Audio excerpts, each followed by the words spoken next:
राहुल गांधी ने जो अपने ऐतिहासिक जो मैनिफेस्टो दिया है, मैनिफेस्टो में मेजर बातें जो है ये सब दुसाध की किताबों से ली गई है।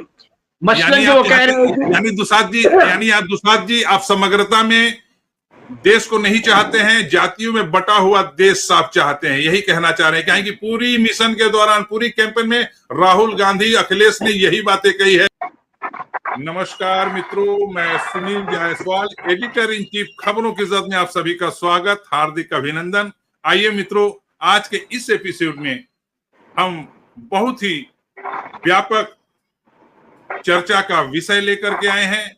मित्रों, विषय आप तक पहुंचाने से पहले आज के इस एपिसोड में हमारे साथ जो मेहमान हैं उनका परिचय आप तक पहुंचा रहा हूं, और जिनके लिए आज का यह एपिसोड में आप आमंत्रित हैं, तो आज सबसे पहले मैं स्वागत करता हूं जो आज के एपिसोड के विषय के प्रणेता हैं, एचएल दुसाध जी, यानी कि हरिलाल दुसाध जी। आपका बहुत बहुत स्वागत।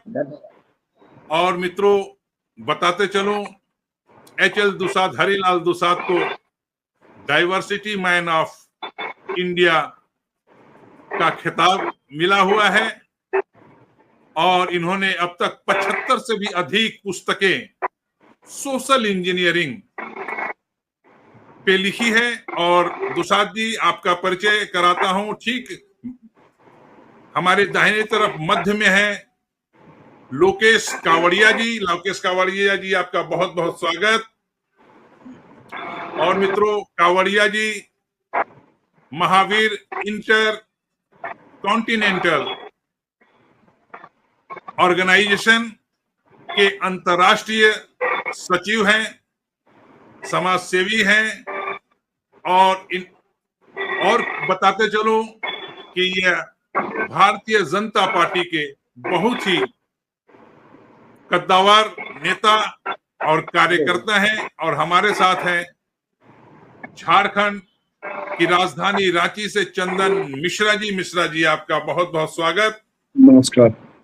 और बताते चलूं मित्रों कि चंदन मिश्रा जी बहुत ही वरिष्ठ पत्रकार, भारत के तमाम जितने भी बड़े अखबार रहे हैं, दैनिक हिंदुस्तान, ये बहुत ही सुलझे हुए विश्लेषक और तमाम देश दुनिया की राजनीति पर पैनी नजर रखते हैं। समय समय पर काफी आर्टिकल भी इनके छपते रहती है। तो आइए मित्रों, विषय की शुरुआत करता हूं।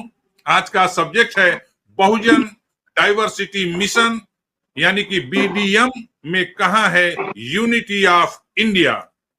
मित्रों, बीडीएम बहुजन डाइवर्सिटी मिशन, यह मिशन हमारे साथ जो एचएल दुसाध जी हैं, इसी बहुजन डाइवर्सिटी मिशन के कारण उन्हें डाइवर्सिटी मैन ऑफ इंडिया का खिताब मिला हुआ है। और विषय और क्लियर करते हुए सीधे ये विषय को मैं ले जाकर के दुसाध जी के तक ले जाऊंगा। बाकी बातें बीडीएम के विषय में वही बताएंगे। तो मित्रों, बताते चलूं कि एचएल दुसाध जी का जो बीडीएम है, बहुजन डाइवर्सिटी मिशन, ज्योतिबा बाई फुले, राम मनोहर लोहिया, जयप्रकाश नारायण, कांसी राम, शरद यादव से होते हुए मुलायम सिंह यादव, अखिलेश, लालू यादव, तेजस्वी यादव, और सबसे बड़ी बात मायावती की जो राजनीति देखते हैं, और वर्तमान में कांग्रेस और इंडिया गठबंधन की जो राजनीति की धुरी है, जिस धुरी और जिस मिशन से वो देश की सत्ता में परिवर्तन की इच्छा रखते हैं, समझ सकते हैं कि परिवर्तन किधर करना है। लेकिन सबसे पहले जानना जरूरी है कि बीडीएम आखिर एक्चुअल में है क्या, उसका मिशन क्या है। तो दुसाध जी, सबसे पहले आप स्वागत है, बताइए बीडीएम क्या है। Thank you sir. BDM Hindi पट्टी के लेखकों का एक ऑर्गेनाइजेशन है जी। पूरा इसका नाम है बहुजन डाइवर्सिटी मिशन जी। बहुजन डाइवर्सिटी मिशन का एकमेव लक्ष्य है भारत से आर्थिक और सामाजिक गैर बराबरी का खात्मा, जी जिसका आह्वान डॉक्टर अंबेडकर ने 25 नवंबर 1949 को पार्लियामेंट के सेंट्रल हॉल से किया था। जी तो बाबा साहब के उस मैसेज को जो है आधार बनाते हुए हम लोग आर्थिक और सामाजिक गैर बराबरी के खात्मे के मुद्दे पर जो है अपना सारा कंसंट्रेशन रखिए। जी बाबा साहब के मैसेज के अतिरिक्त सर एक बड़ी जो बात है, मेरा मानना है जी कि हम सब जब लेखन में या अन्य गतिविधियों में जो शिरकत करते हैं तो उसका एक मकसद होना चाहिए। जी मानव जाति तरह तरह की समस्याओं से जो है जर्जरित है, ग्रसित। जी तो मेरा मानना है कि ह्यूमन रेस का बिगेस्ट प्रॉब्लम जो है आर्थिक और सामाजिक गैर बराबरी है। जी कि हम ही नहीं कहते हैं, दुनिया के तमाम विचारकों ने जो है अपने अपने शब्दों में आर्थिक और सामाजिक गैर बराबरी को ही मानव जाति की सबसे बड़ी समस्या माना है। और इस समस्या को एम्फेसाइज किया था डॉक्टर अंबेडकर ने। तो सर ये जो आर्थिक और सामाजिक गैर बराबरी है ये मानव जाति की सबसे बड़ी समस्या है। जी यही वो समस्या है जिसके खात्मे के लिए जो है प्राचीन युग में गौतम बुद्ध, मजदक, आधुनिक भारत आधुनिक युग में जो है मार्क्स, प्रूधो, लेनिन इत्यादि एक महामानवों का जो है उदय होता है। जी आर्थिक और सामाजिक गैर बराबरी ही मानव जाति की सबसे बड़ी समस्या है जिसके खात्मे के लिए पूरी दुनिया में जो है भूरी भूरी भारत के संदर्भ में इसको कैसे फिट करते हैं आप? भारत के संबंध जी।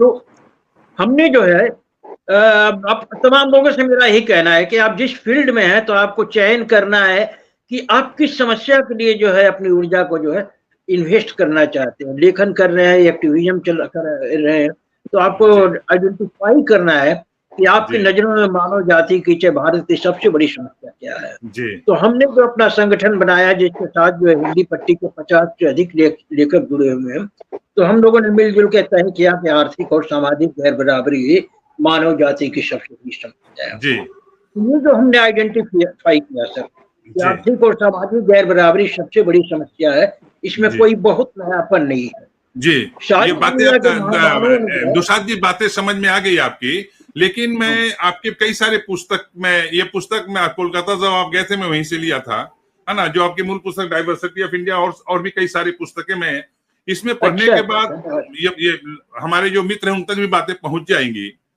तो जो आप सामाजिक इक्वालिटी की बात करते हैं, आर्थिक समाजवाद की भी बात करते हैं, तो इस आर्थिक समाजवाद में और जो बताया आपने हिंदी बेल्ट, है ना, आर्थिक समाज में हिंदी बेल्ट और दक्षिणपंथी बेल्ट और गैर हिंदी बेल्ट नहीं आनी चाहिए। खैर, तो हिंदी बेल्ट में ही बात करें चाहे पूरी समग्रता में भारत की बात करें, तो आज की डाइवर्सिटी जो आज का विषय है कि बहुजन डाइवर्सिटी मिशन में यूनिटी ऑफ इंडिया, यानी कि पूरी भारत की जातीय समूह क्यों नहीं आती, सिर्फ बहुजन की बात करते हैं। और बहुजन आपकी पुस्तक पढ़ने पर आपके विचारों से लगा कि बहुजन वो है माने टूटा हुआ, बिखरा हुआ, अलग अलग जातियों में बटा हुआ हिंदू, जहां से आप हिंदू का प्रयोग भी नहीं करते, और उसमें उच्च वर्ग ब्राह्मण और जो उच्च वर्ग है वो आपकी डाइवर्सिटी से बाहर है। ना सर, मैं इसमें थोड़ा संशोधन करना चाहूंगा कि हमारे डाइवर्सिटी के दायरे में जो है भारत के तमाम सामाजिक समूह और महिलाएं हैं। जी। भारत की विविधता क्या है? भारत की सोसाइटी जो है वेरियस सोशल ग्रुप्स और वेरियस जो है जाति समूहों से मिलकर बनी है, जिसके आधार पर भारत में जो है मेजर 4-5 सामाजिक समूह दिखाई पड़ते हैं।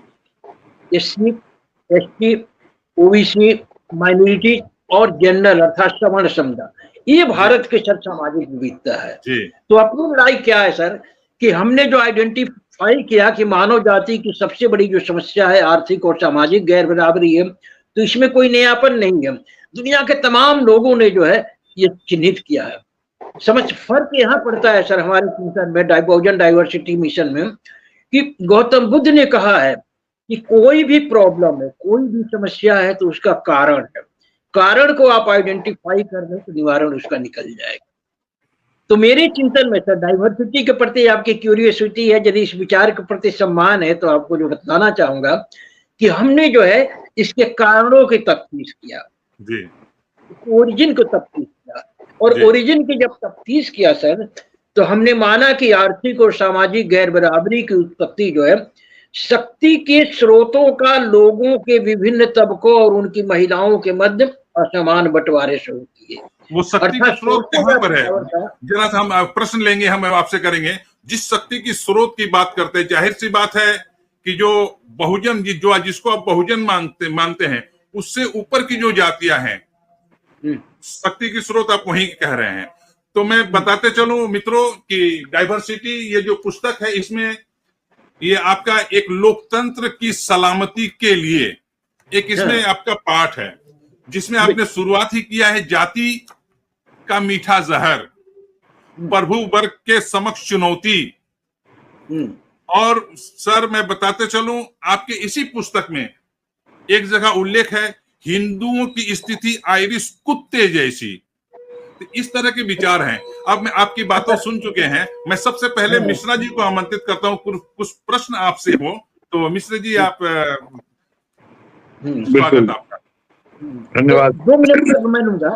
जो बेसिक जो विचार है, उत्पत्ति कैसे होती है, जो एचएल दुसाद का जो चिंतन है सर, दुनिया के और तमाम आपकी पुस्तक की बात कर रहा हूँ, आपकी पुस्तक की बात कर रहा हूँ, जो ये बातें आई हैं कि हिंदू आयरिश कुत्ते के समान और जो मीठा जहर, और एक तरफ आर्थिक समानता की बात, तो उसी पर कुछ प्रश्न है। मिश्रा जी संभवतः आपसे कुछ जानना चाहेंगे। बिल्कुल, मुझे लगता है हरिलाल जी जैसे विद्वान लोगों को सुनना समझना अपने आप में बहुत बढ़िया अनुभव है। लेकिन मेरी कुछ जिज्ञासा है। जिज्ञासा इस संदर्भ में है कि जब गौतम बुद्ध की बात आती है, आपने बाबा साहेब भीमराव अंबेडकर जी के बाद चर्चा की।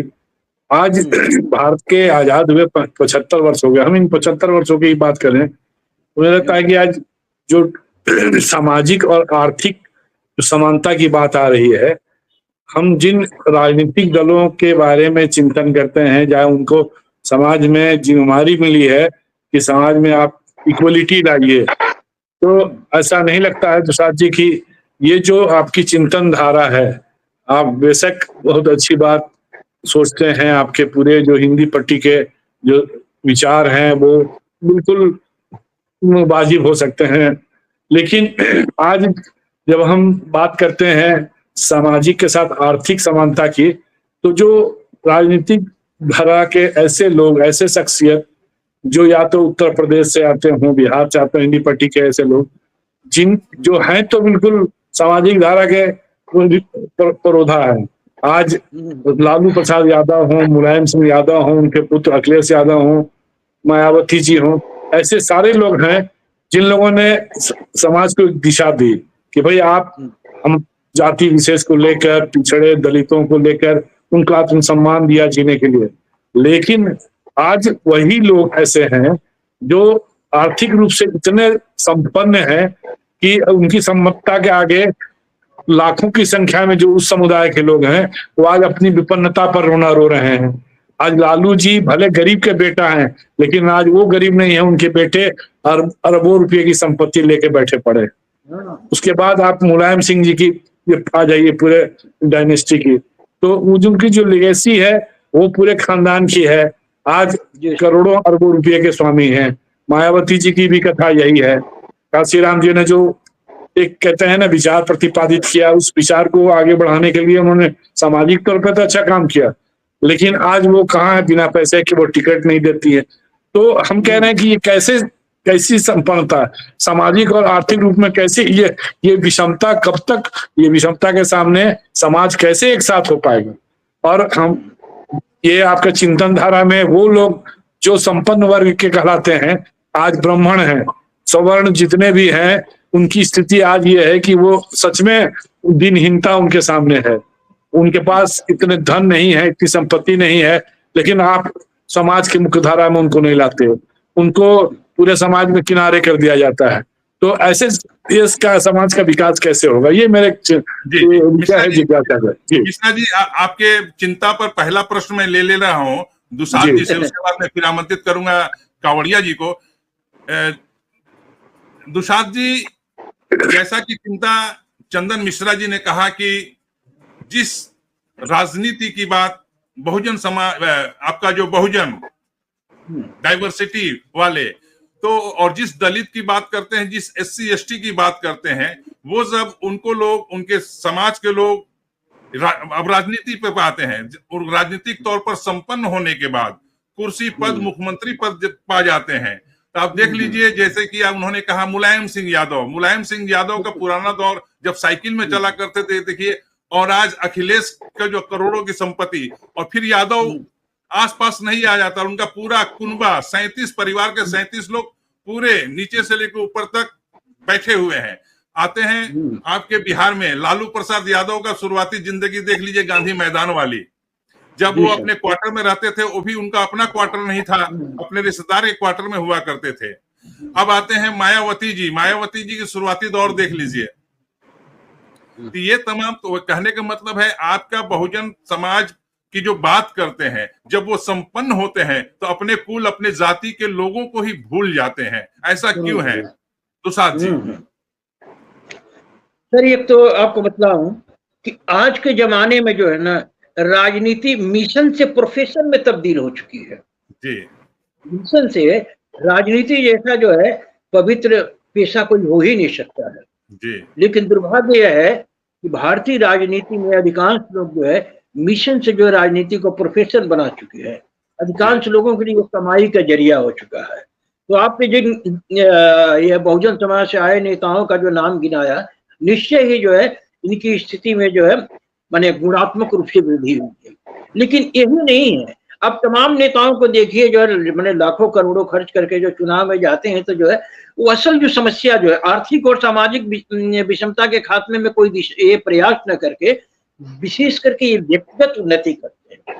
अब जहां तक से लालू, मायावती, मुलायम वगैरह की जो ये बात है, आपको बताऊं कि समस्या क्या है। समस्या है कि बेसिकली जो है बहुजन समाज है, दलित, पिछड़े, आदिवासियों से युक्त जो है ये बहुजन समाज जो है, ये समाज जो है सोर्सेज ऑफ पावर से बिल्कुल एक्सक्लूड था। सर दुसाद जी, सवाल तो वही है ना कि जो समाज संपन्न हो जाता है, आपका SC ST वर्ग, तीनों का नाम मैंने गिनाया, मायावती से लेकर के लालू तक, वो अपना कुनबा परस्ती में लग जाते हैं, तो बहुजन समाज के जो बाकी हैं उनकी भलाई कहां से? अभी क्रीमी लेयर की बात आई थी, इसीलिए क्रीमी लेयर लाने की बात की जा रही थी। सुप्रीम कोर्ट ने कहा भी था, क्रीमी लेयर में बात भी कहा गया था, इससे क्या होगा, जिन्होंने संपन्नता प्राप्त कर ली और ऊंची नौकरी में चल गए, तो उनके बाद वाली, इसका भी विरोध आप लोग ही कर रहे हैं। तो कहाँ आपका diversity of man of India जो आप कर रहे हैं, और बहुजन डाइवर्सिटी मिशन सक्सेस का है? मिशन में तो दिख रहे हैं इस तरह के लोग जो अपना कुनबा परस्ती में लग जाते हैं। अब इसके बाद में बस जवाब दे लीजिए, फिर मैं कांवड़िया जी को लूंगा। हाँ, तो यहाँ थोड़ा सा जैसे जरा सा टाइम में लूंगा सर। तो असल क्या है कि बहुजन समाज जो है ना, सोर्सेज ऑफ पावर से बिल्कुल एक्सक्लूड है, डिप्राइव है।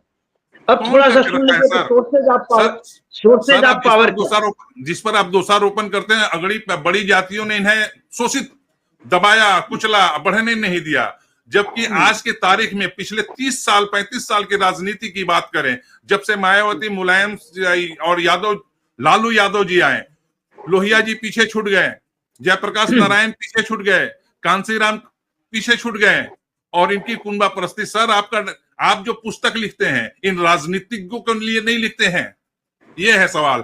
आप यहां पर क्यों मौन हैं? और इसी सवाल को मैं जवाब दीजिएगा। मैं कांवड़िया जी को मैं थोड़ी सी दाखिल कर लूं। कांवड़िया जी, मैं आपसे बाकी बातें आपने सुनी, मैं एक और बात बताते चलता हूं, आपको बात करने में आसानी होगी कि अभी 2023 का जो चुनाव निकला है, 2023 के चुनाव में राहुल गांधी हो, अखिलेश यादव हो, आपके तेजस्वी हो, या इंडिया अलायंस के जितने हैं, विशेष करके राहुल और अखिलेश के भाषणों की बात करें तो आपको आश्चर्य होगा। ऐसा लगता है कि सही मायने में उन्होंने HL दुसाद जी की डाइवर्सिटी मिशन ऑफ इंडिया की पुस्तक को बहुत ही गहरा अध्ययन किया है, और पूरे भाषण के दौरान सिर्फ और सिर्फ जो आप देख रहे हैं अभी जो जातियों के आरक्षण के लेकर के बात और तमाम तरह की बात, वो पूरे का पूरा कैंपेन जो चला है, ऐसा लगता है वो सही मायने में एच.एल. दुसाद जी के शिष्य हैं, उनके तमाम पुस्तकों को पढ़ा हुआ है। अब इस संदर्भ में कावड़िया जी, आपको कुछ जो पहुंचा हो दुसाद जी से कुछ अगर प्रश्न बनता है तो आपको स्वागत है। ऐसा है, दुसाद जी ने कुछ चीजें बड़ी अच्छी कही है जी कि राजनीति जो है, जो एक सेवा का क्षेत्र हुआ करता था, वो अब प्रोफेशन का क्षेत्र हो गया है जी। और वास्तव में ऐसा लगता है कि अब राजनीति, क्योंकि कई लोगों से जब नए नए लोगों से बात करते हैं तो क्या करते हो, तो वो इनका एक ही कहना होता है कि राजनीति करते हैं। भाई बिजनेस वगैरह या काम धाम, बोले नहीं राजनीति करते हैं। इसका मतलब बड़ा समझ में आ जाता है कि वो सेवा का क्षेत्र नहीं रहकर अब ये पूरी तरह से प्रोफेशन हो गया है और पूरा ये कल्चर पूरा चेंज हो गया है जी। तो निश्चित तौर पे दुसाद जी से मैं कुछ एकाध प्रश्न ये करना चाहूंगा कि आप समाजवाद की बात करते हैं और जिस तरह से, तो वास्तव के अंदर जातिवाद को न उछालते हुए आर्थिक आधार के ऊपर हम उसके ऊपर वर्क करेंगे तो निश्चित तौर पे ये देश जो है, हम दुनिया के अंदर बहुत आगे तक पहुंच पाएंगे। इसमें आपका क्या विचार है? सर, यहाँ जो विषमता की समस्या है सर, वंचना की समस्या है, ये जो है ना जन्मगत कारणों से है, बाई बर्थ है। जैसे भारत के दलित इत्यादि को आप देख रहे हैं, उसी तरीके से आप अंतर्राष्ट्रीय जगत में जाएंगे सर तो महिलाएं हैं, ब्लैक्स हैं, अन्य इस टाइप की जो जातियां हैं, तो जन्मगत कारणों से इनको जो है डिप्राइव किया गया है। मसलन जो है वर्ण व्यवस्था में को जो मैं एक वितरण व्यवस्था मानता हूँ, एक सोर्सेज ऑफ पावर का मार्क्सवादी भाषा में उत्पादन के साधनों के वितरण की व्यवस्था मानता हूँ। इसमें वर्ण धर्म के तहत जो है हजारों साल से जो है दलित, आदिवासी, पिछड़े और महिलाओं को जो है सोर्सेज ऑफ पावर में हिस्सेदारी नहीं दी गई। थोड़ा सा सोर्सेज ऑफ पावर में 2 मिनट सुन लीजिएगा सर। जी जी जी। जनरली को कहते हैं आर्थिक और राजनीतिक विषमता को सबसे बड़ा समस्या मानते हैं। मैं बात सोर्सेज ऑफ पावर की करता हूँ सर, और सोर्सेज ऑफ पावर जो है विश्व थिंकिंग में, विश्व चिंतन में एक नई आइडिया है। सोर्सेज ऑफ पावर क्या है? सोर्सेज ऑफ पावर 4 है। आर्थिक में ऑल अर्निंग एक्टिविटीज आ जाती है, अर्थोपार्जन की जितने स्रोत है। अब जनरली हमारे दलित पिछड़ों की ट्रेजेडी है, हम 2 दशक से समझा रहे हैं लेकिन इससे आगे उनकी धारणा बढ़ी ही नहीं। सोर्सेज ऑफ पावर ये समझते हैं मात्र नौकरी को, लेकिन नौकरी नहीं है। सरकारी और निजी क्षेत्र की नौकरियों के साथ साथ जो है अर्थोपार्जन का साधन जो है सप्लाई है, डीलरशिप है, ठेकेदारी है, फिल्म है, मीडिया है, पार्किंग है, परिवहन है, ये सब चीजें हैं सर। इसकी तरफ जो है ना, उसके डिस्ट्रीब्यूशन की तरफ ध्यान ही नहीं दिया गया। मान लीजिए सर्विस सेक्टर की सर हम लोग बात करें तो सरकार की जीडीपी का मोस्टली 2% जो है सर्विस सेक्टर में खर्च होता है, नौकरियों में, लेकिन वही जो है ठेकेदारी में जो है 20% जो है जीडीपी में खर्च होता है। यहाँ इनका कोई रिप्रेजेंटेशन नहीं। तो दुर्भाग्य ये रहा सर ना, ये समस्या विकराल रूप में इसलिए धारण किया, भीषणतम रूप में है सर। हम लोग इस तरीके से आर्थिक और सामाजिक विषमता जो ह्यूमन रेस की बिगेस्ट प्रॉब्लम है, हम विश्व चैंपियन है। और इसका बड़ा कारण ये सके इस समस्या की उत्पत्ति जो है, जैसे मैं बताया कि वेरियस सोशल ग्रुप से उनकी महिलाओं के बीच शक्ति के स्रोतों के असमान बंटवारे से होती है। तो आजाद भारत के शासकों ने सर विविध कारणों से जो है सोर्सेज ऑफ पावर के बंटवारे में कोई रुचि ही नहीं लिया। तो ये बहुत अधिक गया तो सर उनको नौकरी दे दो, लेकिन नौकरी से आगे बढ़ करके देखिए दलितों के लिए जो है जो सफाई है, पार्किंग है, परिवहन इत्यादि में प्रयास हुआ ही नहीं।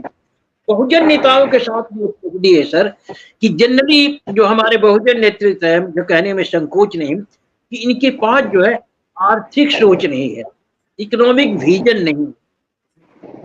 तो आर्थिक तो शक्ति के 4 स्रोत हुए, एक आर्थिक जिसमें ऑल अर्निंग एक्टिविटीज आ जाती है, दूसरा शक्ति का जो स्रोत है सर वो है राजनीति, जिसमें राज सत्ता की तमाम संस्थाएं आ जाती है। हम लोग कह सकते हैं ग्राम पंचायत से लेकर शहरी निकाय, संसद, विधानसभा, ये सब तो है ही। इसके अतिरिक्त जो मंत्रिमंडल बनता है, इन चीजों को एक्सक्लूड करने के लिए वो है, ये जो है राज सत्ता की संस्थाएं हैं। तीसरा जो शक्ति का स्रोत है सर वो है एजुकेशनल, शैक्षणिक, और चौथा शक्ति का जो स्रोत है धार्मिक। मैं दावे के साथ कहता हूं सर कि भारत की हिस्ट्री में, क्या दुनिया की हिस्ट्री में जो है इतने विशाल पैमाने पर लोगों ने सोचा ही नहीं जी। मसलन धर्म के विषय में सर आपको एग्जांपल देता हूं। डॉक्टर अंबेडकर ने एनिहिलेशन ऑफ कास्ट में कहा है कि धर्म भी शक्ति का एक स्रोत है, और शक्ति के स्रोत के रूप में हमने जो है आर्थिक शक्ति से जरा भी कम नहीं है। जी जी जी जी जी वो है उसका जो बंटवारा ही नहीं हुआ। और सही कुछ पूछना मिश्रा जी, कुछ सवाल है जी मिश्रा जी। मैं कह रहा था हरिलाल जी से कि ये जो बातें आज आई हैं और उन्होंने कहा है, ये बातें 3 दशक पहले तक तो बिल्कुल लगता था कि सभी एकदम बिल्कुल समीचीन है, लेकिन आज चीजें बदली हैं मान्यवर। 3 दशक में भारत की जो सामाजिक संरचना है पूरी तरह बदल गई है, और कोई ऐसा अब समाज नहीं है, मुझे लगता है कि अब जो समाज शास्त्री हैं या राजनीतिज्ञ हैं, यही पूरे देश को जाति वर्ग में बांटकर पूरे देश की आर्थिक समानता और सामाजिक समानता को बिगाड़ रहे हैं। मेरा आरोप है स्पष्ट, इसलिए कि अब पंचायती राज व्यवस्था में महिलाएं आ गए हैं, ST/SC को आरंभ से ही इनको आरक्षण की व्यवस्था है। आर्थिक समानता के लिए अब केंद्र की सरकार हो या राज्यों की सरकार, जहां जिसकी सरकार है वहां जाति विशेष छोड़ के, मैं एक तस्वीर का उदाहरण दे रहा हूं। उत्तर प्रदेश में एक रामखिलावन मिश्र जी और उनकी पत्नी खड़ी हैं एक टूटे फूटे मकान के सामने। वो मकान उनका जर्जर अवस्था में है, उनको इसलिए सिर्फ आवास नहीं मिल सकता है सरकारी कि वह रामखिलावन मिश्र नाम है उनका। अगर वो रामखिलावन यादव होते या पासी होते तो उनको नया मकान मिल जाता। उसमें उनका क्या दोष है अगर वो आर्थिक रूप से कमजोर है? ये कौन देखेगा? क्या ये असमानता नहीं है समाज में? और इसलिए मैं कह रहा हूं कि आज वो जो आज से 40 साल पहले जो सामाजिक विषमता की बात थी, आपने कहा रिसोर्सेज, अब सारे रिसोर्सेज पे समाज के सभी वर्गों का समान अधिकार हो चुका है, चाहे आर्थिक हो, पावर सेंटर हो। आज चुनाव हो रहा है पंचायतों के, विधानसभा के, लोकसभा के। आज कोई कह सकता है कि सवर्ण जाति के लोग इससे चुन कर आते हैं? बिल्कुल नहीं आते, है ना। सभी समाज के लोग आ रहे हैं। इसलिए ये बातें अब जहर, मुझे लगता है कि आर्थिक सामाजिक जो शास्त्री हैं उनको समाज में, और खास करके राजनीतिज्ञ हैं जो राहुल गांधी जैसे लोग हैं, मुलायम सिंह यादव के पुत्र अखिलेश हैं, लालू यादव के पुत्र, इन लोगों को जहर फैलाना बंद कर देना चाहिए समाज में। ये जहर फैला रहे हैं, ये जाति समीकरण की बात करते हैं, जाति गणना की बात करते हैं। आज कर्नाटक में जाति गणना कराई गई, क्या परिणाम निकला? सरकार, मैं कह रहा हूँ जसवाल जी 1 मिनट में सिर्फ वही मैं कह रहा हूँ कि ये जो सरकारें बनाते हैं, जिनकी सरकार थी, इन्होंने जाति गणना कराई, उसका क्या फलाफल निकला? कितने लोगों को इन्होंने दिया 2011 में जब हुआ था? इसलिए अपनी बात नहीं है, ये समाज को, पूरे भारत के राष्ट्रीय जो एकता है, अखंडता है, इसको तोड़ने का ये जरिया है जातिगत। इसे बाहर निकलना चाहिए देश को, और तभी देश जो है एकता बने, मुझे तरक्की करेगा। जी जी दुसाद जी, इस पर दुसाद जी क्या कहना चाहेंगे? मिश्रा जी का कहना है कि जो जातीय की, जो आप डाइवर्सिटी की बात करते हैं, बहुजन डाइवर्सिटी मिशन जो कहता है, वो जातियों को तोड़ करके भारत को कमजोर करने का, जो मेरा सवाल है, यूनिटी ऑफ इंडिया कहाँ है इसमें? जी सर, मेरे साथ जाति रूप में मेरी पहचान जो है दलित की है। दलित मतलब अस्पृश्य। जी जी, अस्पृश्यता की परिभाषा में बतलाता हूँ सर। आज हमारे आपके साथ बैठ के होटल में खाना खाते हैं, आपके घर में आते हैं, अब कहाँ वो दौड़ रहा सर? ये तो यार बड़ा सतही है मसला। अच्छा दुसाद, मिश्रा जी 1 सेकंड। दुसाद जी, एक मेरा शंका का समाधान कर दीजिए। एक तरफ तो आपकी diversity mission of India, BDM, और आप भी कहते हैं कि जातियों, दलितों, जातियों को नाम ले लेकर के, देख करके, पहचान करके उनके साथ अन्याय किया गया। और आज की स्थिति में जब बात आरक्षण की आती है, तो चाहे CL दुसाद हो, HL दुसाद हो, रामविलास पासवान हो, यादव हो, चाहे और भी जो अनुसूचित जातियां आती हैं, आज वो जाति को, नाम को ही सबसे आगे करके नौकरी लेने के लिए उसी का कहती है। फिर कहते हैं कि जाति को नाम लेकर के हमें सताया जाता है, कुचला जाता है। इसको स्पष्ट कर दें दुसाद जी। मैं भी ओबीसी से आता हूँ, जायसवाल कलार समाज से आता हूँ। हमारे साथ जो बैठे हुए हैं जैन, ये कावड़िया साहब, वो जैन समाज, और मैं बात जो आप किया था, समझ गए नाम से जी। हम लोग कहाँ हैं आपकी डाइवर्सिटी में, हम लोग कहाँ हैं? अनटचेबिलिटी का जो अर्थ बतला रहा था सर, डॉक्टर अम्बेडकर के शब्दों में अनटचेबिलिटी का मतलब है एक्सक्लूशन, बहिष्कार। सर आज के संदर्भ में बात करें सर, इतिहास की बात हो गई, वो इतिहास हो गया। अब आज की तारीख में सर मैं अपनी बात करूं, बड़ा अच्छा दुसाद जी, आपके अम्बेडकर बनने के पीछे भी वो तो उधर वहां का महाराष्ट्रियन तमिल ब्राह्मण ही था जो अम्बेडकर को भेजा था, तो वो सब बातें पुरानी हो गई। आज के संदर्भ में बात कीजिए, आज के संदर्भ में जी। स्वागत। आज मैं जो कह रहा हूँ सर ना कि जो अनटचेबिलिटी है, ये अनटचेबिलिटी दूसरे रूप में है, और उसका आपको बतलाऊं कि सबसे बड़ा शिकार मैं हूँ। आज कहाँ है भारत में सर? आज पासवान के साथ मोदी जी भी चाय पीते हैं, लालू जी भी चाय पीते हैं, मिश्र जी भी चाय पीते हैं। कहाँ है sir?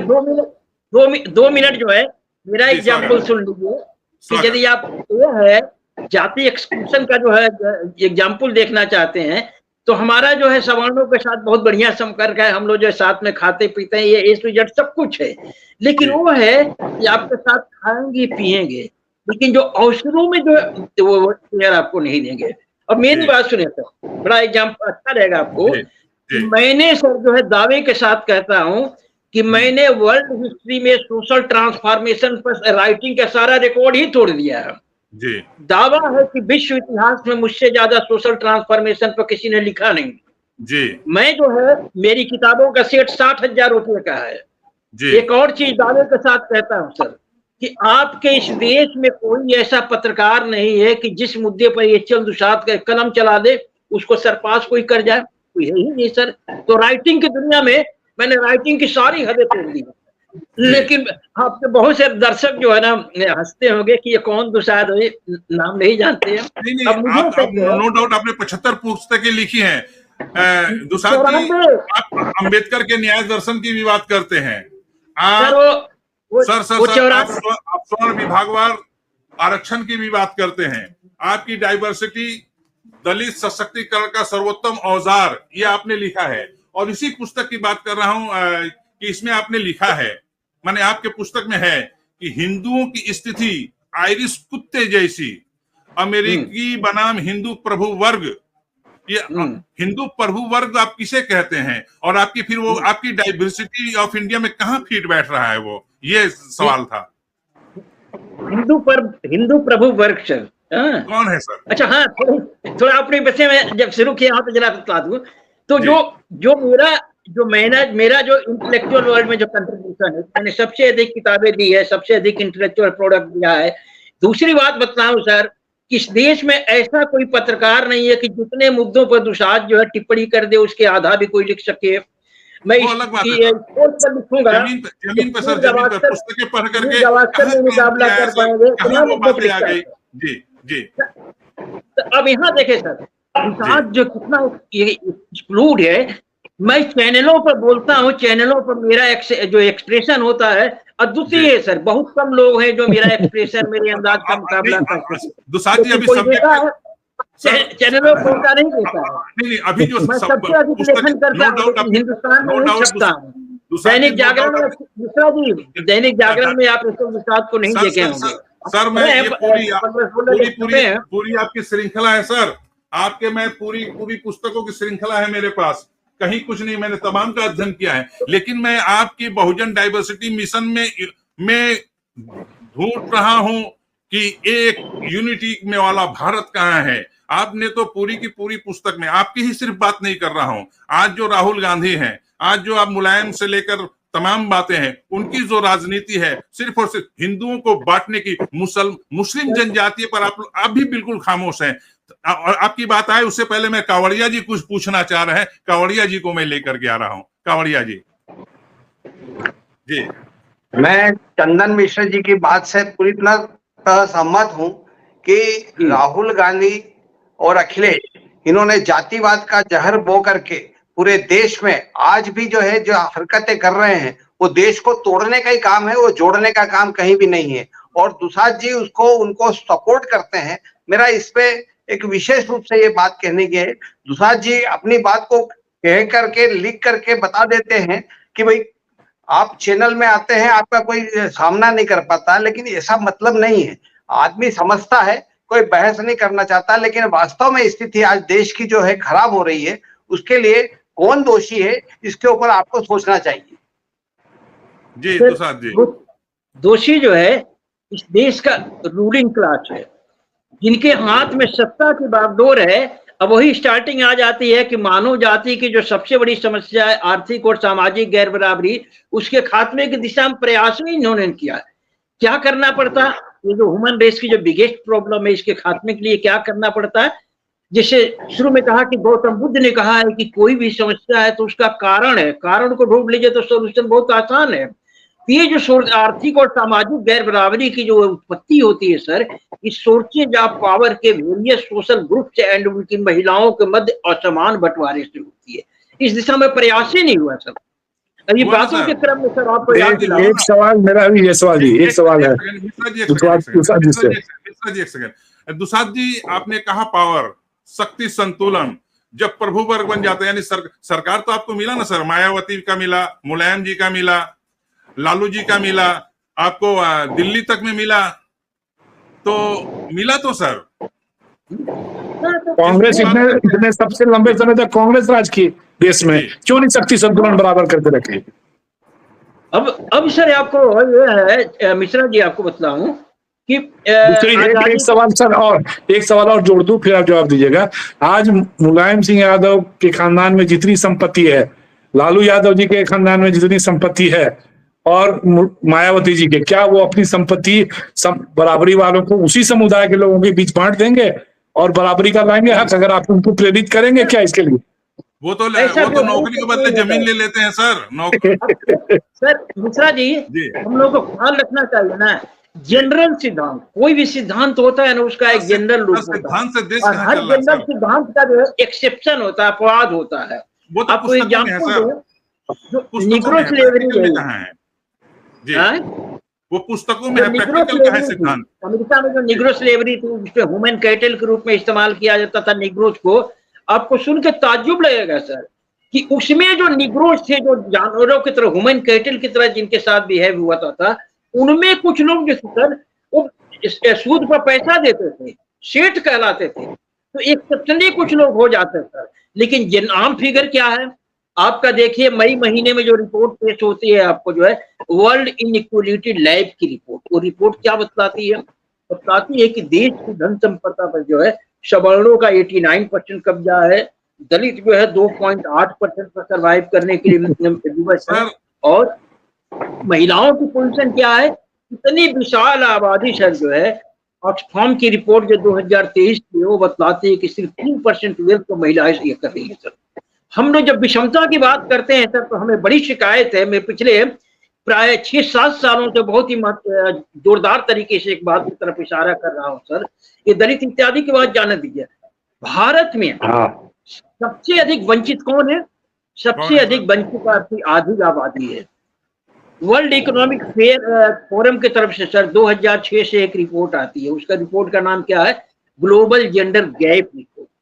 Global gender gap report बतलाती है, 2020 की जो रिपोर्ट थी, 2020 की रिपोर्ट में बतलाया गया था कि भारत की आधी आबादी को आर्थिक रूप से पुरुषों के बराबर पहुंचने में 202 साल लगेंगे, और एक साल बाद जो नेक्स्ट रिपोर्ट आती है उसमें बतलाया जा रहा है कि भारत की आधी आबादी को पुरुषों के बराबर समानता पाने में 257 सर भारत के संदर्भ में हमने मायावती को देखा, जयललिता को देखा, अभी हम ममता बनर्जी कोलकाता में देख रहे हैं, हम इंदिरा गांधी को भी देखा, और भी कई को देखा।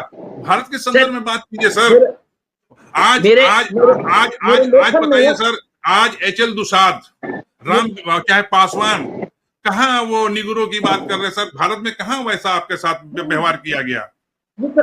ये सब मेरे लेखन के निशाने पर है। लेखन में नहीं सर, जमीन पे बात कीजिए सर, आज के राजनीतिक परिदृश्य पे बात कीजिए।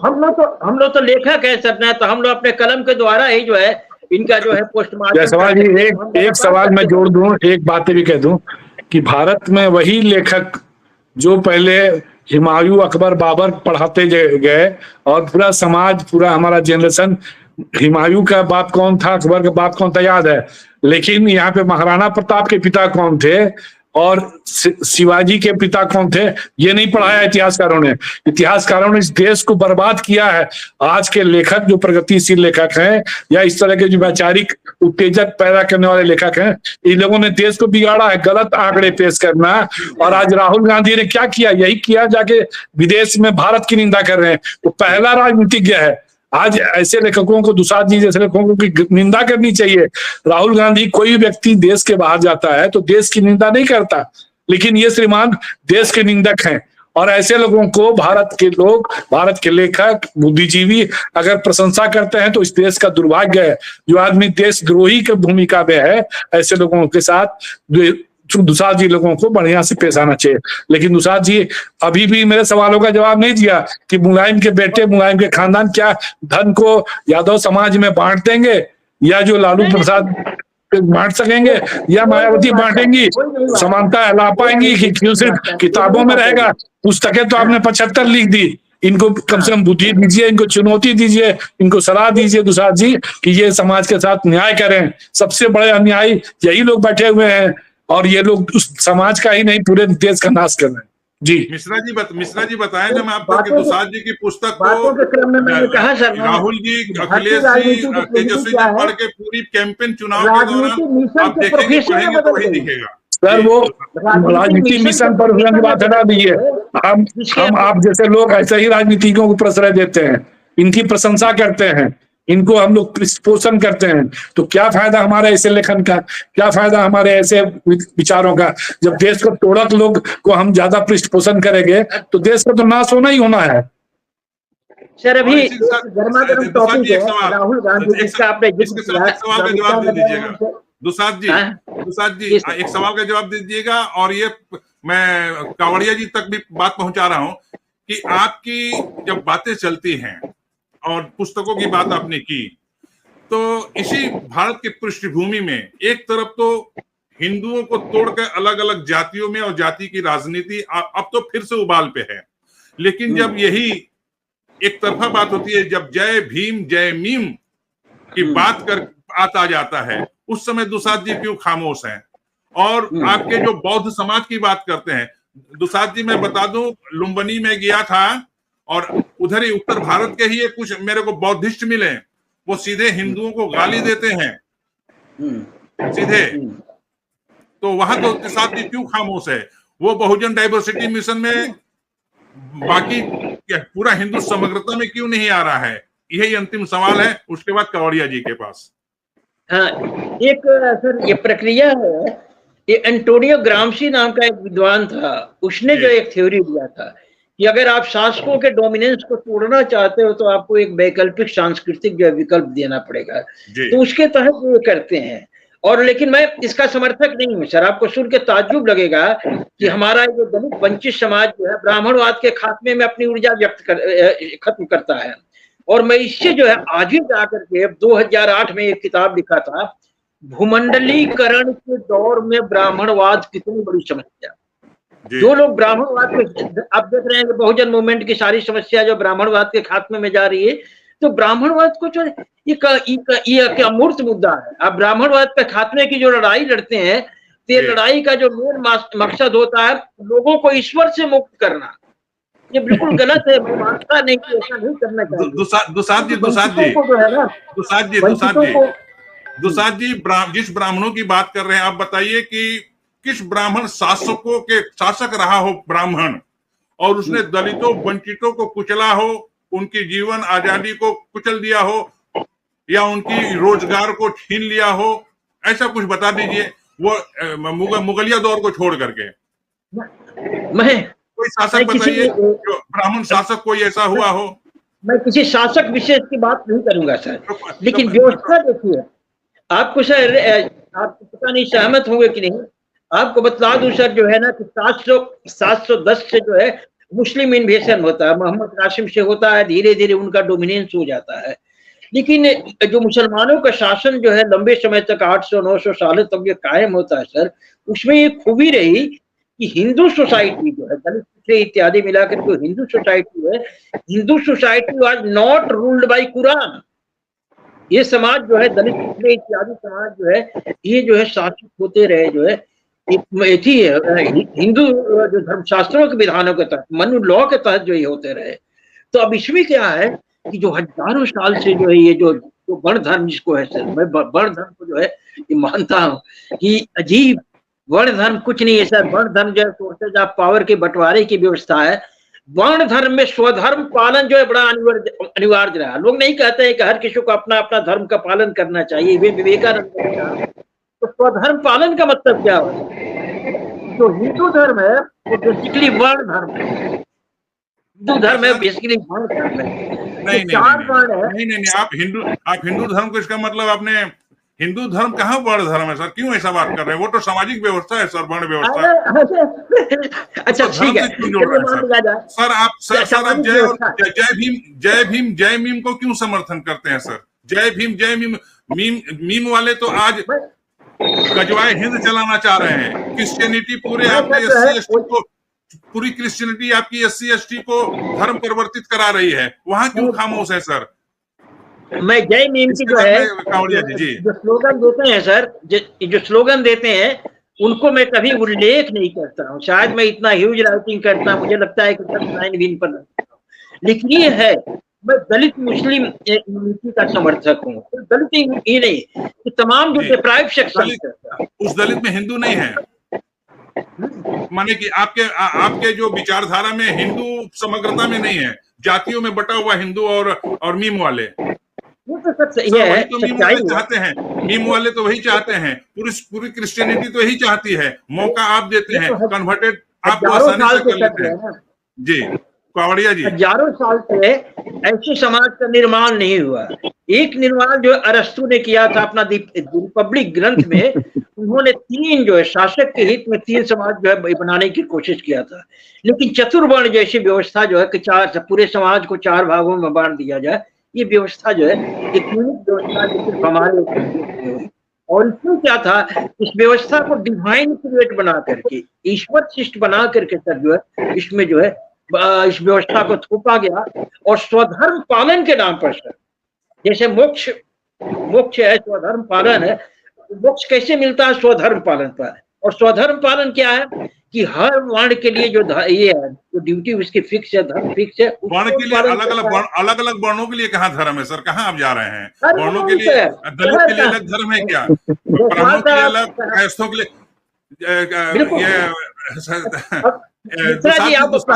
ब्राह्मण का धर्म क्या है? क्षत्रिय का धर्म क्या है? ब्राह्मण के ईश्वर अलग है क्या? दुसाध जी के ईश्वर अलग है क्या? आपके लिए राम नहीं है क्या? न राम हो सकते हैं नहीं है क्या? लेकिन सर महाभारत, रामायण, पूरी गीता, जितने भी ले लीजिए नाम, कहाँ कौन है वो? वाल्मीकि जी कौन है? वेद व्यास जी कौन है? इनमें जो है कौन सा ब्राह्मण देवता है सर? रामचंद्र जी कौन ब्राह्मण तो नहीं थे, कृष्ण ब्राह्मण यदुवंशी थे सर। अब इनमें की बात कर रहे हैं सर, इनमें जो शूद्र अति शूद्र क्या है आप देखिए सर। शूद्र की बात सुनकर रामचंद्र जी ने सीता जी को त्याग दिया था धोबी की बात सुन करके। कहाँ बात कर रहे हैं सर? कावड़िया जी कुछ जिज्ञासा लग रही है। कावड़िया जी कुछ मेरा ये कहना है कि तुषार जी जो है अपनी बात को रख के बड़े टेक्टफुली तरीके से जवाब नहीं देके, यानी जिस तरह की बात कर रहे हैं, समाज को तोड़ने की बजाय जोड़ने के लिए भी आप कुछ कर सकते हैं। बहुत अच्छा। अभी लगातार आप देख रहे हैं महिलाओं का आरक्षण हुआ, अभी आपने महिलाओं को बराबर उनका जो है नहीं मिला है, लेकिन महिलाओं का आरक्षण होकर के उनको दायित्व तो पूरा दिया गया है। 33% हर जगह आरक्षण हो गया है, विधानसभा में हो गया, लोकसभा के अंदर हो गया है। तो उसके ऊपर आप बोलिए, खाली ये बोलने से नहीं होगा कि भाई इनको विभाग। पंचायतों में 50% से ज्यादा आरक्षण है कावड़िया जी, महिलाओं को आरक्षण मिला है। लेकिन मैं तो कहता हूँ क्या, मैं कह रहा हूं कि मानव जाति की जो सबसे बड़ी समस्या है वो सोर्सेज ऑफ पावर का असमान बंटवारा है। महिलाओं को क्या सोर्सेज ऑफ पावर में हिस्सेदारी मिली है? हजारों साल से sources of all earning activities में जो मायावती, जयललिता, ममता, इंदिरा जी को नहीं मिला सर? मिला ना? अगर ऐसा है सर तो ये जो ऑक्सफाम की रिपोर्ट जो है 2023 की, वो बतलाती है कि ये 3% जो है सर्वाइव कर रहे हैं। विदेशी रिपोर्टों पर क्यों विश्वास करते हैं सर इतना? फॉरेन के रिपोर्टों, अमेरिकन रिपोर्टों पर क्यों विश्वास करते हैं सर? सर देश की जमीनी हकीकत को क्यों नहीं देख रहे हैं सर? आप अमेरिकन रिपोर्ट पर क्यों आप इतना ध्यान दे रहे हैं? जमीन में जो हो रहा है, आज पूरा अमेरिका यहाँ पर धर्मांतरण करके मिशनरीज के माध्यम से पूरी SC ST को धर्मांतरित कराई जा रही है। जय भीम जय मीम का नारा देने वाले मीम आपके जो हैं वो पूरे लफ्ज जिहाद फैलाए हुए हैं, और बांटो और काटो की बात चल रही है।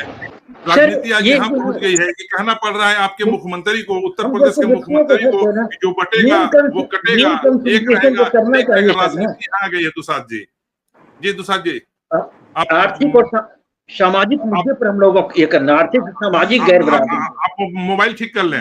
आर्थिक और सामाजिक गैर बराबरी सबसे बड़ी समस्या है सर, और आप देखिए पूरी दुनिया इसको लेकर के चिंतित है। आप थोड़ा कट रहे हैं, जो गैर बराबरी आप कटे हुए हैं, और इसी गैर बराबरी के जठर से सर पैदा होती है भूख, कुपोषण, विच्छिन्नतावाद, आतंकवाद, तमाम समस्याएं पैदा होती है सर। तो हम लोग को मेन जो करना चाहिए वो आर्थिक और सामाजिक विषमता पर चिंतन करना चाहिए सर। और आपने बीडीएम का जो उल्लेख किया, तो बीडीएम का सर यही है। ये तो बाकी चीजें हैं जैसे हट गए सर, स्क्रीन आप स्क्रीन से हट गए, स्क्रीन में आए दुसाद जी, स्क्रीन से हट गए हैं आप। नहीं तक मैं नहीं, आपका फोटो नहीं दिख रहा है। तब तक मिश्रा जी को कुछ कहलवा रहे, फिर आप अपना जो फिर से जुड़िए दुसाद जी। जी मिश्रा जी, मेरा यही एक कहना था कि दुसाद जी तो बातें बहुत उच्च स्तर की बातें कह रहे हैं, बहुत सैद्धांतिक बातें कह रहे हैं, लेकिन आज जो बातें रिलेवेंसी जिसकी है उस संदर्भ में चर्चा ही नहीं करना चाहते। जो हम लोगों के मन में जिज्ञासा है, जो हमारे सवाल हैं, महिलाओं को आरक्षण मिल रहा है, महिलाएं समानता का अधिकार उनके साथ है, और वो धीरे से धीरे समाज में जिस ढंग से उनके तरक्की के रास्ते खुल रहे हैं, आर्थिक समानता, सामाजिक समानता, ये बिल्कुल लगातार इस पे काम हो रहा है। पिछले कई दशकों से देखें तो चीजें बदल रही हैं। उन बदलाव को लेकर क्यों नहीं हम ऐसी चीजें चिंतन में और उन्हें आना चाहिए। और खास करके अभी के जो राजनीतिज्ञ हैं, जो अपने आप को देश के सबसे बड़े सुरमा माने जाते हैं, राहुल गांधी और मुलायम सिंह यादव के पुत्र जो अखिलेश यादव हैं, तेजस्वी यादव हैं, इन लोगों ने जो एक नया बीज बोया है, नया एक जहर बोया है जातिगत गणना को लेकर, चाहे जातिगत डिफरेंसेस को लेकर, ये हिंदू समाज को समग्रता से, भारतीय समाज को मैं कह सकता हूँ, ये बिल्कुल तोड़ने वाला काम कर रहे हैं। और इन्हें अगर देश की चिंता है तो महिलाओं के बारे में, उन युवाओं के बारे में चिंता करनी चाहिए जो सभी समाज में है, जो सभी समाज में शोषित पीड़ित। इसको ये लोग जातिगत वर्ण व्यवस्था की बातें अब रही नहीं समाज में, ये चीजें बदल गई हैं। पूरा समाज गांव के निचले हिस्से तक चले जाए आप तो चीजें बदल गई हैं, बदल रही हैं। सबको संसाधन उपलब्ध कराए जा रहे हैं, सबको अनाज मिल रहा है, सब लोग देश के संसाधनों पर सबको समान अधिकार है, सब लोग सजग हो चुके हैं।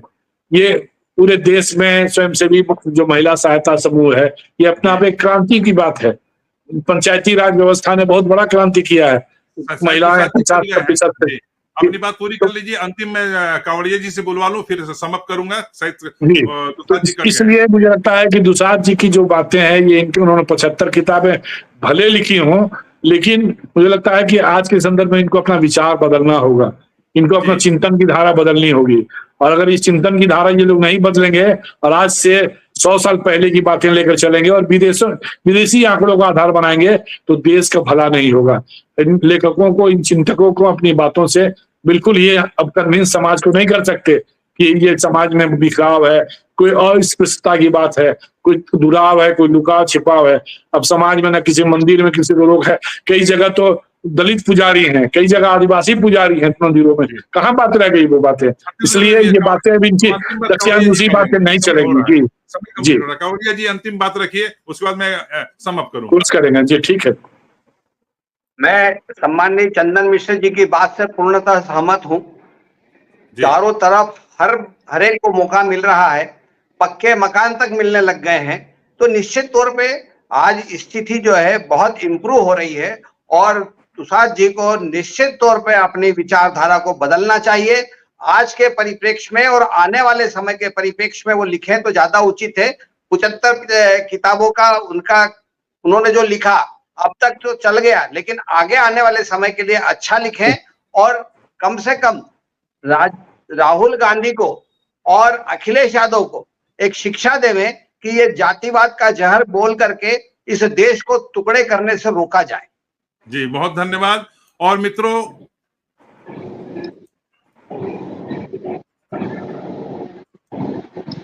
जी दुसाद जी डिवाइस को कनेक्ट कर लीजिए, आपका अंतिम कंक्लूजन लूंगा।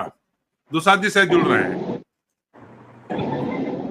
जी दुसाद जी, आपके फोटो नहीं आ रही है, जैसे एक बार जुड़ लें, माइक ऑन कर लें और कैमरा ऑन कर लें।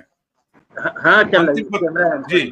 और आप तक बातें मैं पहुंचा रहा हूं, मैं अपनी बातें पूरी कर दे रहा हूं, अंतिम आप करेंगे। तो मित्रों, जैसा कि अभी तक जो बातें हुई और आप तक पहुंची, और आज का जो विषय रहा बहुजन डाइवर्सिटी मिशन में कहां है यूनिटी ऑफ इंडिया, और वह यूनिटी ऑफ इंडिया संभवतः अगर हम दुसाद जी की 75 पुस्तकों, उनके वक्तव्यों, उनके बात करें, चाहे उनकी जो अब तक बात आई, अब तक ये क्लियर नहीं हुआ कि दुसाद जी जो कहना चाह रहे हैं डाइवर्सिटी मिशन में, बीडीएम में, उसमें यूनिटी ऑफ इंडिया कहाँ है। जी, यूनिटी ऑफ इंडिया अंतिम आपका वक्तव्य और इनकी बात आई है, आप तक पहुंचा दे रहा हूं। अब कट गए थे दुसाद जी, अभी मिश्रा जी और कावड़िया जी की बातें आई, वो आपसे आग्रह कर रहे थे कि आपने 75 पुस्तकें लिखी, बहुत ही अच्छे आप लेखक हैं, बहुत ही विचारशील है, सिद्धांतिक बातें कर, सुनिए, सिद्धांतिक बातें करते हैं, परंतु आज के संदर्भ में जो राजनीति है, राहुल अखिलेश वाली जो राजनीति है, उन्हें सचेत करने के लिए भी कुछ पुस्तक आप लिखेंगे क्या? सर आपको अच्छा रहे जान के, मैंने रिकॉर्ड ब्रेकिंग किताबें लिखी है सर राहुल गांधी पर। मैंने पिछले साल राहुल गांधी पर 6 किताबें लिखी हैं। और आपने जो कहा है ना, ये जो चुनाव हुआ है, ये एच.एल. दुसाद की किताबों का बहुत बड़ा इम्पैक्ट है। राहुल गांधी ने जो अपने ऐतिहासिक जो मैनिफेस्टो दिया है, मैनिफेस्टो में मेजर बातें जो है एच.एल. दुसाद की किताबों से ली गई है। मसलन जो कह रहे हैं, यानी आप दुसाद जी आप समग्रता में देश को नहीं चाहते हैं, जातियों में बटा हुआ देश साफ चाहते हैं, यही कहना चाह रहे हैं। क्या है कि पूरी मिशन के दौरान, पूरी कैंपेन में राहुल गांधी, अखिलेश ने यही बातें कही है, टुकड़ों टुकड़े में बटा हुआ हिंदुस्तान का बहुसंख्यक समाज। जरा राहुल गांधी का मैनिफेस्टो देखिए सर, देख लिया। मेरा संगठन पहला संगठन है जो पिछले 15 सालों से हम आवाज उठा रहे हैं सर कि gender diversity should reflect everywhere, माने जो लैंगिक विविधता है शक्ति के तमाम स्रोतों में उसका रिफ्लेक्शन होना चाहिए। उसके तहत महिलाओं को प्रत्येक क्षेत्र में 50% हिस्सेदारी की बात करता रहा हूं, और कांग्रेस के मैनिफेस्टो में हिस्ट्री में पहली बार आया है। लेकिन उसी में तो हिंदुओं को बांटने की बात कही गई है सर, उसमें कहाँ unity of India, diversity of India, national integrity कहाँ है सर? अंतिम कहिए, अब उसका समय हो चुका है। अंतिम नेशनल इंटीग्रिटी कहाँ है सर? यूनिटी इन डाइवर्सिटी कहाँ है सर? ये अंतिम आप सवाल का जवाब दे दीजिए, फिर मैं लखनऊ में आपको 18 तारीख को मिलने आ रहा हूँ। सर हिंदू समाज बेसिकली जो है स्प्लिटेड समाज है। ये समाज जो है घृणा और शत्रुता की बुनियाद पर विकसित हुआ है। क्या सर? इसमें यूनिटी पैदा करना चाहते हैं सर। नहीं, तो और ऐसा हिंदू समाज में नहीं है। हिंदू समाज से आप भी आते हैं सर, हिंदू समाज से आप भी आते हैं सर, पूरे जैन आते हैं, सिख आते हैं सर, कहाँ है सर? चलिए सर, यही इनका लबोलुआब है हरिलाल जी का, हिंदू समाज को ये लोग नहीं मानते, ये सच में पूरे समाज को जातिगत टुकड़ों में बांटना चाहते हैं। और राहुल गांधी और मुलायम सिंह के बेटे अखिलेश यही संदेश लेके ये पूरे देश में फैला रहे हैं। चलिए, बहुत बहुत धन्यवाद। आज का समय इतना ही था। अगली बार फिर मैं दुसाद जी को फिर आमंत्रित करूंगा। तब तक हो सकता है दुसाद जी देश को जोड़ने वाली कोई पुस्तक, और राहुल गांधी जो अभी उनकी पुस्तक पर पूरे देश में कैंपेन कर रहे हैं, जातीय जनगणना की बात कर रहे हैं, वो संभवतः कुछ अलग रूप दिखे। तब तक के लिए आप सभी को बहुत बहुत धन्यवाद। मिश्रा जी आपको भी बहुत बहुत धन्यवाद। कावड़िया जी बहुत बहुत धन्यवाद। दुसाद जी आपको भी बहुत बहुत धन्यवाद।